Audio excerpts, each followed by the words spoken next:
Karibu sana. Asante. Asante. Asante sana. Tunaweza keti tafadhali. Kenya oye. Kenya oye. I'm very excited this evening to join Kenyans.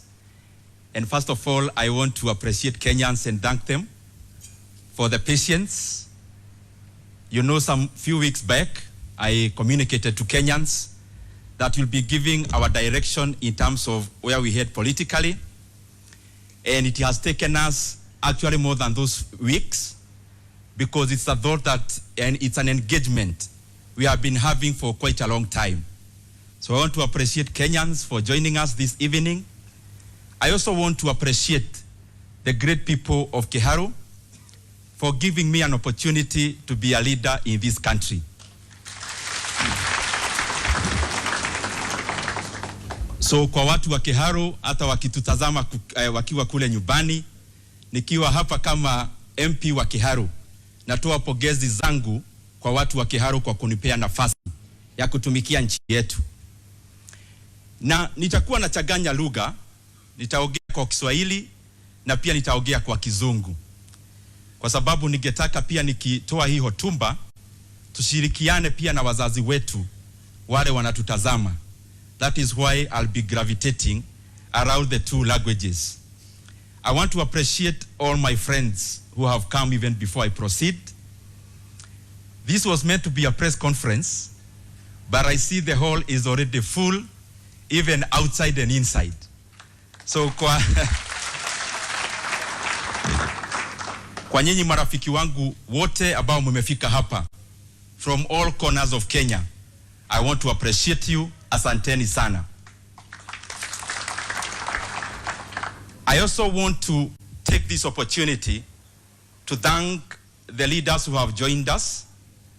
Today, we wanted this day to be a day of the message that we have for Kenyans. And therefore, we invited a few leaders. And I am glad that all the leaders that we invited are here. I want to appreciate my senior and a leader we all know, Governor James Orengo. Thank you very much. I want to appreciate my brother, the Member of Parliament for Udai, Mheshimiwa Dan Mwashako. Na pia ningetaka nitabue Senior Counsel ambaye ni Senator wa Nyamira Okongo Omogeni. Asante sana. They'll be getting a chance later as we proceed.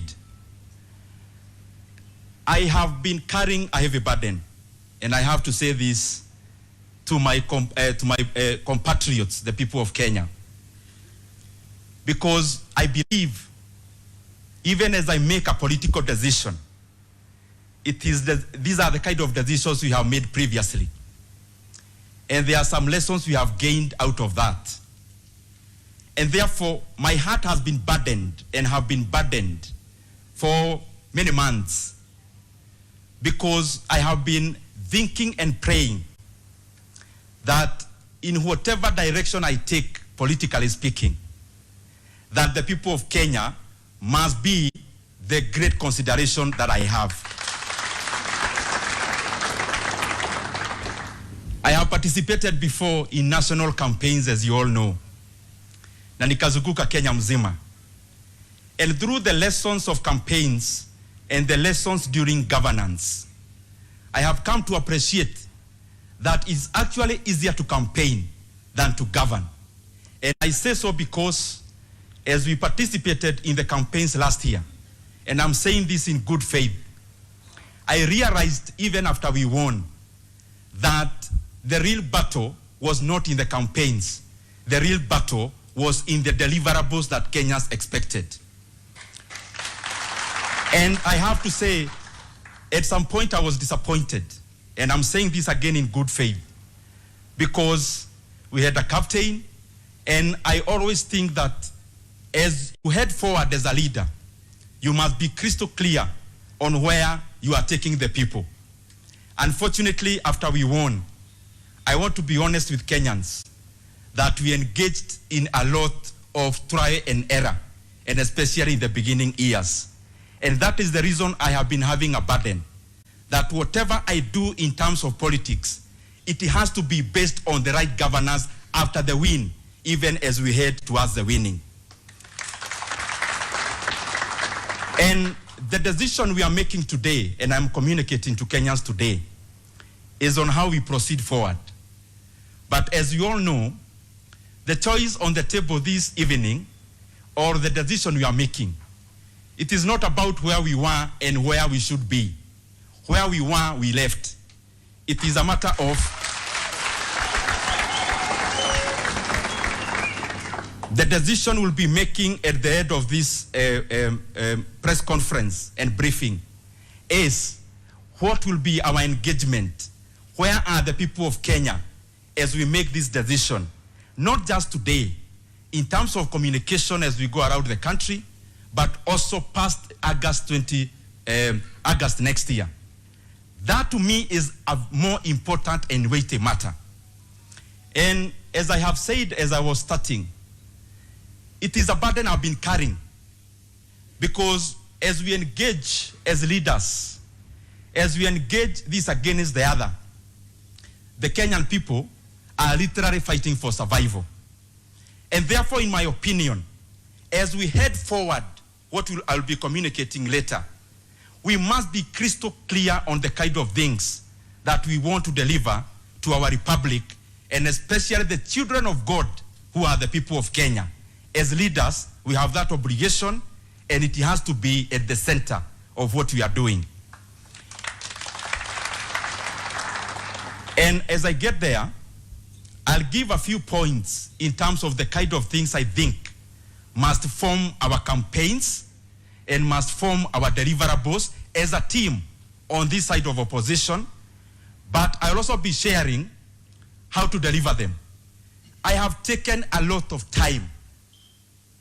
As I've been silent, wakati nimekuwa nimenyamaza, ni vizuri niseme, nimekuwa nikiangalia nchi yetu ya Kenya in all the sectors. And I have actually single-handedly, with a very small team, come up with almost a full booklet. It's not a manifesto. We have heard this word many times. I have had an opportunity to be at a place I'm serving Kenya, where I had the bird's eye of Kenya across all the sectors. So I have taken time to scroll through every sector. What is it that we can do to the people of Kenya? What is it that we can do in every sector? So that after next year, August, Kenya becomes a much better country than even where President Mwai Kibaki left.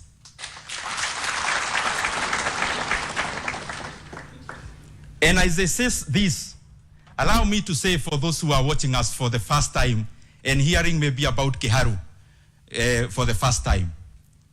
Kiharu constituency, which I represent, is a very vast constituency. In fact, our two neighbors are smaller than Kiharu in all respects. Landmass, number of voters, landmass. Number of voters, landmass, number of schools, across all respects. And I am very glad to stand here as Member of Parliament for Kiharu, serving my second term, because we have been able to transform many things across the education sector. And I will name just two. Being a vast rural constituency, we have many schools, public primary schools. We have actually around 120 public primary schools in Kiharu. And I want to confirm here to the people of Kenya that all our public primary schools, the one we got, the ones we have built, children in a rural constituency like Kiharu, they go to school where all classrooms are tiled. Na sio tiles peke yake, ni kutengeneza shule inakuwa shule mzuri, over and above building the new ones that we have done. There is also another program we have done of landscaping our schools. We have currently done cabro to 75 schools across Kiharu. In fact, many times people do weddings in Kiharu, wanaendaga kupigiwa picha, photo session, in our public primary schools.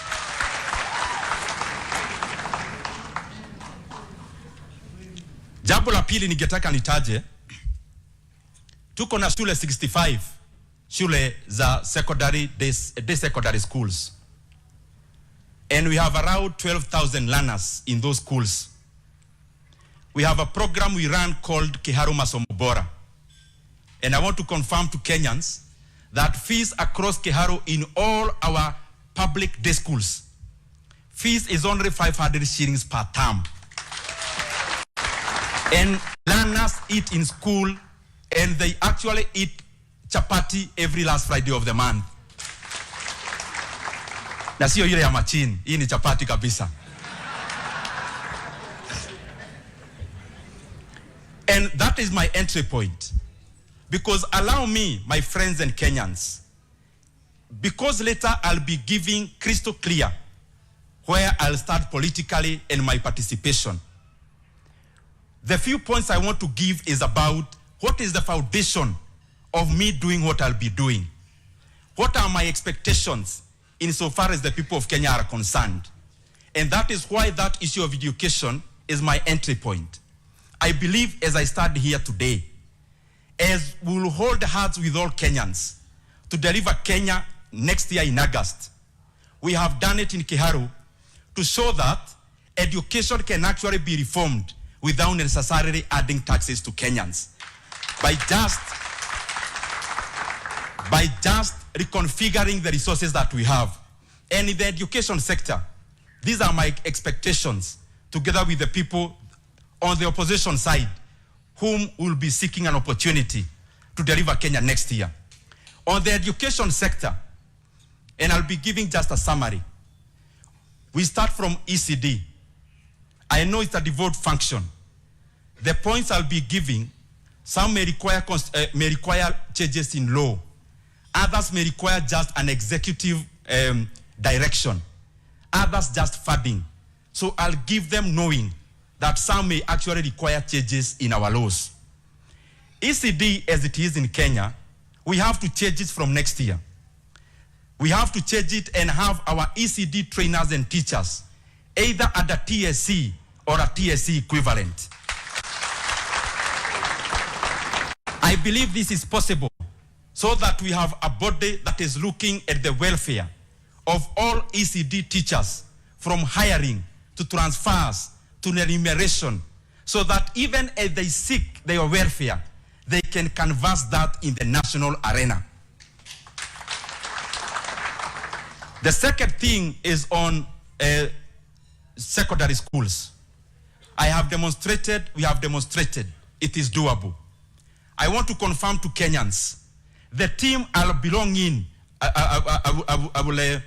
into, and the people we are going to hold hands with, we must, from January of 2028, deliver free basic education and that which is free.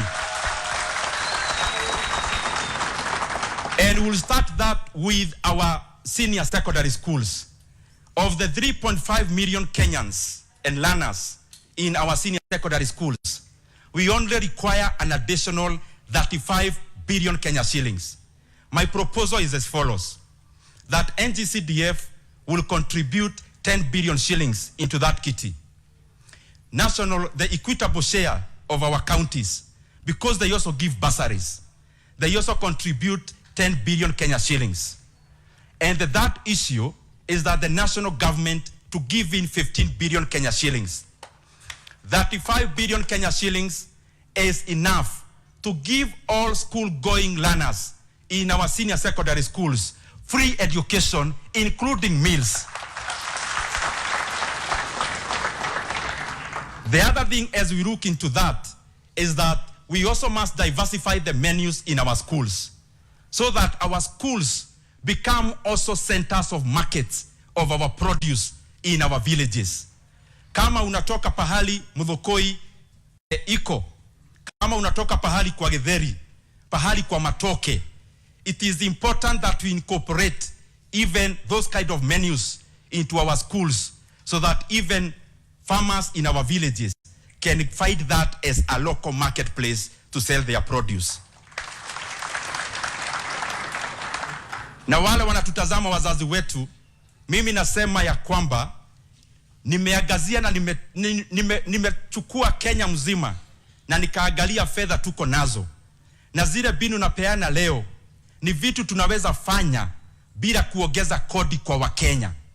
Na ndio nimesema next year lazima tukikoboa Kenya in the January of 2028 lazima Kenya ipee watoto wa Kenya masomo bila malipo, tukianza na senior secondary schools, wasome bila malipo yoyote na wakuwe wanakula shule. Na nimefanya hiyo mahesabu na najua kwenye pesa itatoka. In our universities we have a challenge. Mimi nimepata fursa, nimeitwa na university students na nimeweza kuona ya kwamba the demographics are changing. Wale wanasoma kama sisi kutoka familia hazijiwezi, nimeona ni gumu sana, kwa sababu nimeitwa na university students engineering, nimeenda kwa madaktari, na nikaona iko shida kubwa sana ya watu kutoka day schools, wanafunzi kutoka familia zile ziko chini sana kupata nafasi ya kufanya kozi kama hizo. Pia hapo kuna jambo tumefanya, ni vile tunapeana summary.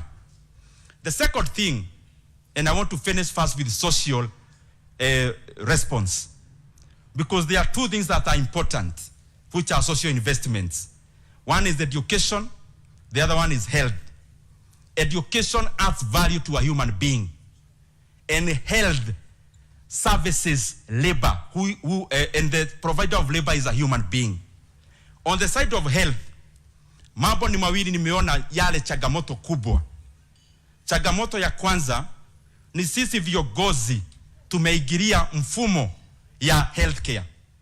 Unapata kama system ambayo ina manage healthcare ya Wakenya wenyewe ni wenye tu wanaongoza nchi.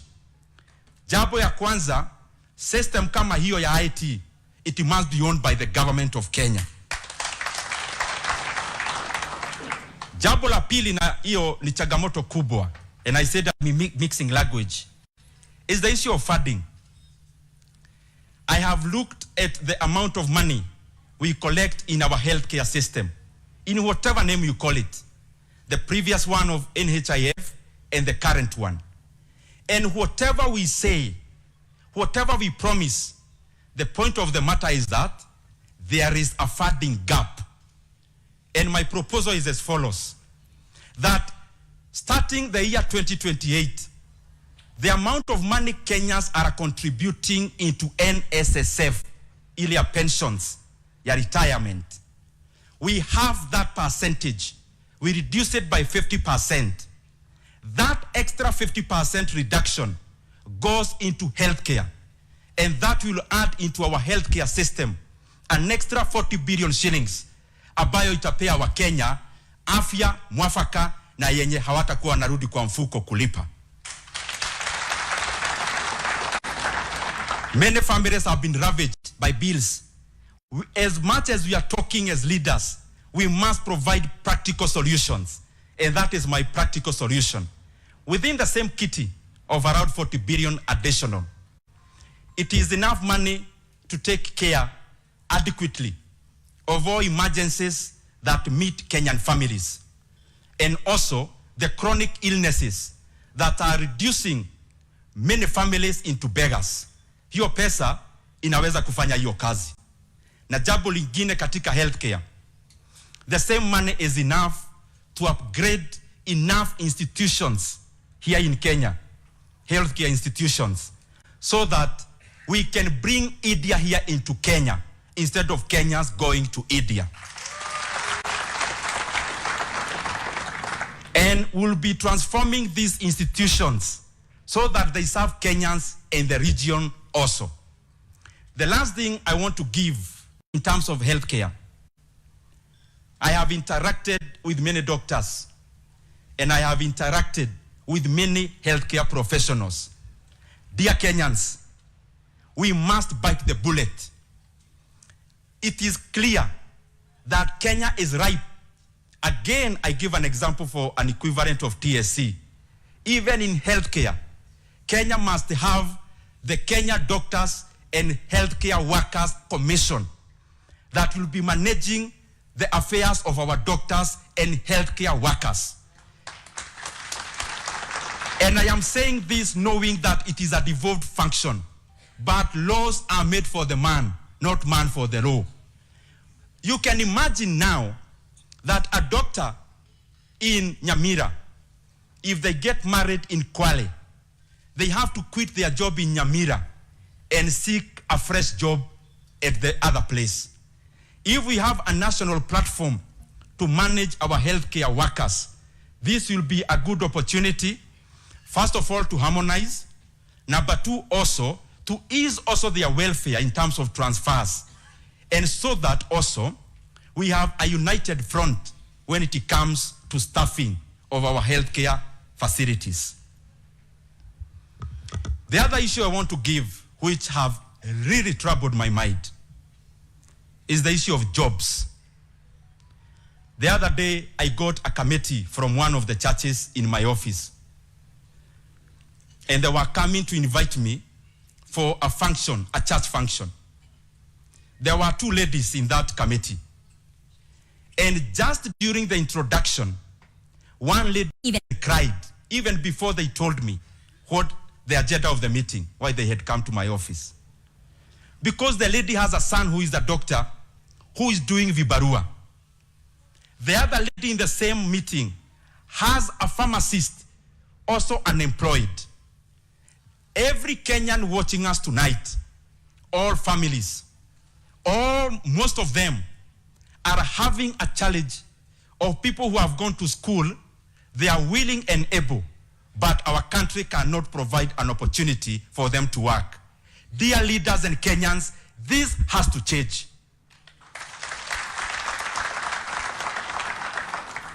And I'll give a few areas. I'll just give a few.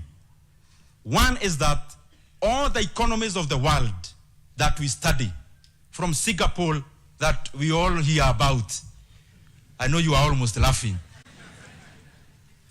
to South Korea, to China, and all these countries, the basis of growth which creates a synergetic movement in the economy is manufacturing.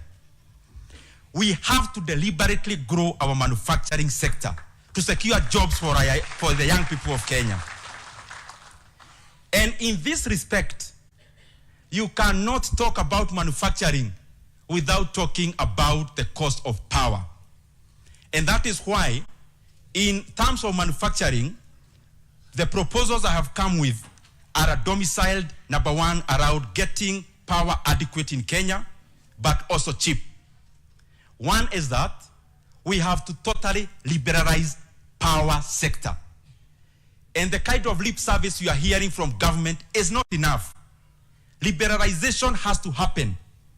If an industry can produce their power to use and they have access to sell, they must be at liberty to sell it to the next factory, so that we have as many producers of energy as possible, because abundance brings forth lower prices.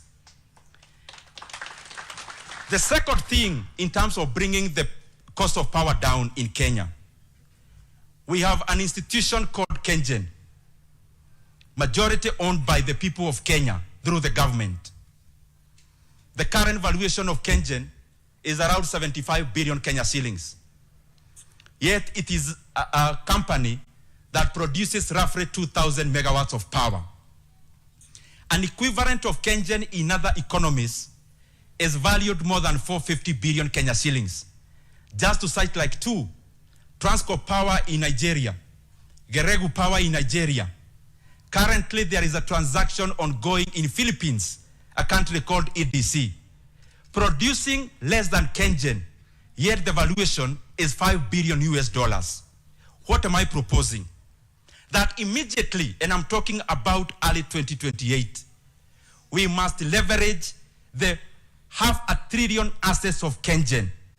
The government must advertise internationally and sell 35% of KenGen into a partner that knows much more about power, so that we fetch close to 150 billion Kenya shillings and that money will go directly into producing more energy. The more we produce, the cheaper it will become. On manufacturing, the issue again of manufacturing policy, I am just trying to be brief. I have done a lot of research on the things I'm talking about, so I'm just giving top lines.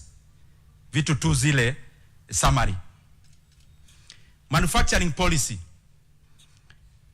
Nimeweza kuangalia nchi kama South Korea iliweza kukua namna gani, nchi kama China from 1978, na nikaona ya kwamba nchi huwa haiachiliwi tu ijipeleke. Lazima serikali inaangazia ni wapi tunataka nchi iendelee. Na katika hiyo manufacturing huwa inaongozwa na kitu inaitwa manufacturing policy. And we've been able to check the kind of items that Kenya can tap into so that we can grow our manufacturing sector at a much faster pace than we are doing now. The other issue, you allow me just to go top line and summary, around jobs. All these points now I am giving are all about jobs. The other second point around jobs is hospitality and tourism. Currently, Kenya last year had maybe around 2.7 million international visitors. A country of 58 million Kenyans, abundantly blessed, well-positioned. I have looked at cases, for example, Morocco, a much smaller country than Kenya in terms of population. Even in terms of endowments, Kenya is much better. Morocco had 19 million visitors last year. Albania, a country with maybe a tenth of our population, they had 12 million visitors last year. Clearly there is something we can do so that we grow our tourism sector, diversifying what we offer, marketing Kenya better, and my target is that as a country we should be able to attract 10 million international visitors. What does that do? For every 3 million visitors, we create 1 million jobs. If we have 10 million visitors, we are talking about 3 million direct jobs. And every one direct job in hospitality and tourism creates 3 more jobs indirectly through agriculture, through transport, and the rest. It is clear that we can do more, attract more visitors into Kenya, and clearly create more than 3 million direct jobs for the great youth of Kenya who are watching us tonight.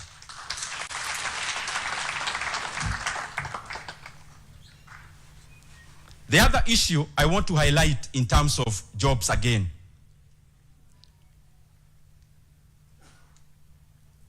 All this I'm giving is about jobs because I've realized there is no way you can say you are growing an economy when many Kenyans qualified are idle.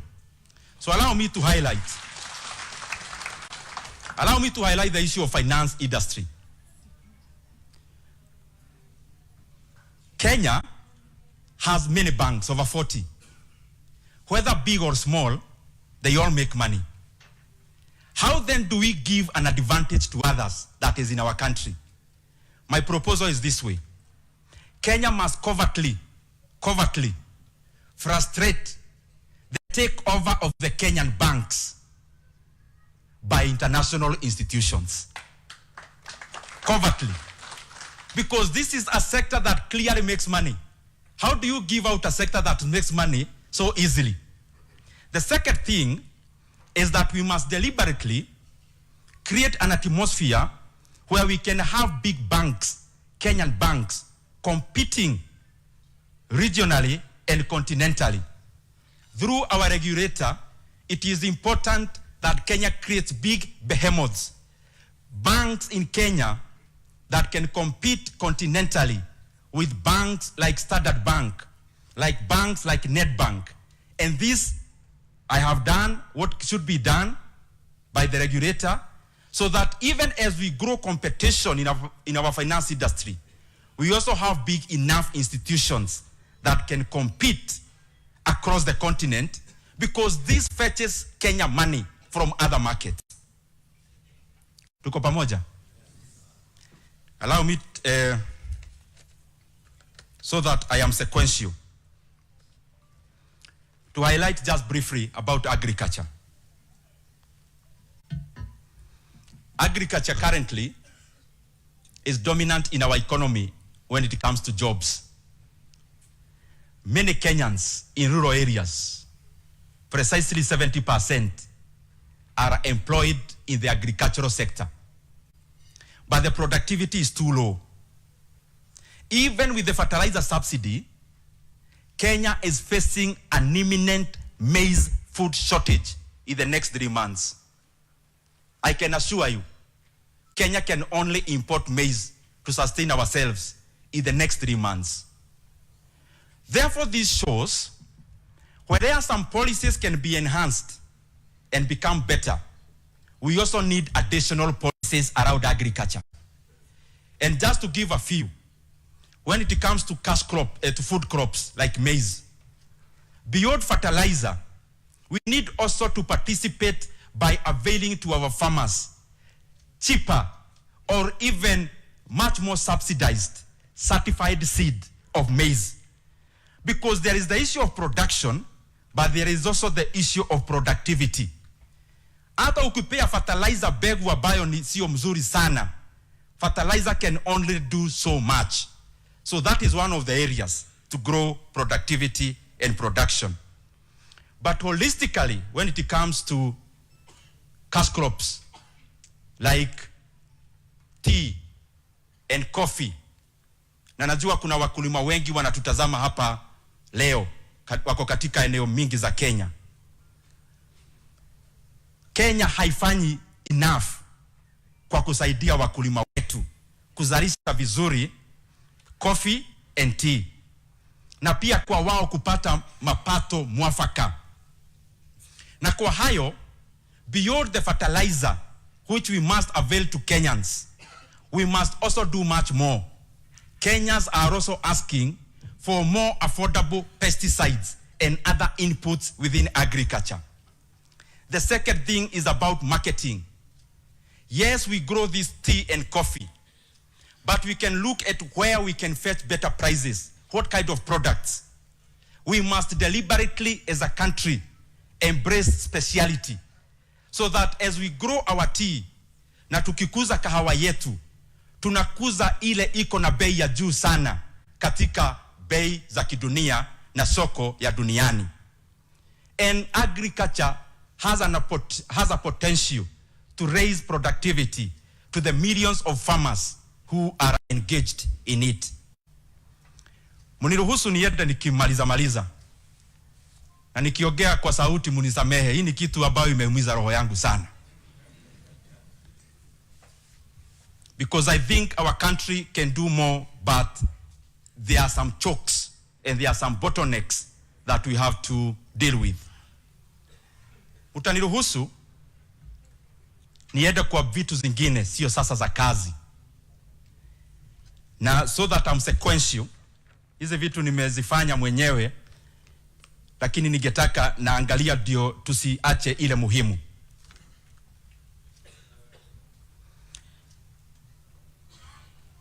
Ukiangalia Kenya, na mimi nimepata nafasi na tazama na angalia kwa udani, ile shida inakuba Kenya kwa sasa ya juu zaidi ni integrity of leaders, corruption and governance.